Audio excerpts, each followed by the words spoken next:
Бала кезімізде, сәби кезімізді аңсаймыз, қазір үлкейгесін, дұрыс па? Балаларымыз айтады, өздеріңіз де соны айтасыздар. Мен бала кезімде балабақшаға барған жек көретінмін дейді біреу. Барасын, апай ұрсады, отырғызып қояды, тамақ жегізеді, бір ойын ойнайын десең тартқыздай береді, не қинай береді. Үйдегі үлкендерді қарасаң, рахат, білгенін істеп жүр дейді. Сәлден кейін ол үлкейіп мектепке барады.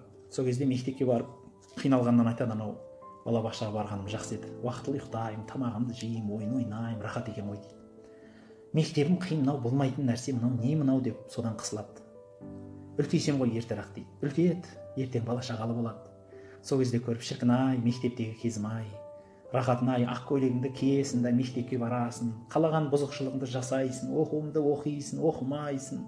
Не деген шіркін өткен өмір ай деп бармаған істейді. Қарасаңыз, соның барлығы жаман еді ғой, неге енді мақтадың? Соның бәрі бытыш еді ғой, енді неге мақтадың? Ондай болса, қазір сенің жаныңда дәл сондай бақыт бар. Бірақ сен оны көрмей жүрсің. Байқамай жатсың. Оңға, солға қараңыз, іздеңіз. Таба алмасаңыз, мынаның ішінде жатыр ол. Мынаның ішінде жатыр. Осы жерді түзетсеңіз, мынаның бәрін көресіз. Сол үшін Құранда айтады: «Ла таъмал абсар». Адамның көзі соқыр болмайды дейді. «Валакин таъмал қулубул лати фис-судур». Адамның көкірегіндегі жүрек ол соқыр болады дейді. Сондықтан көкірек көзін ашайық. Өмірге бекер келген нәрсемізді жоқ қылмайық. Сізбен біз бұл өміріміз қайта келмейді екен.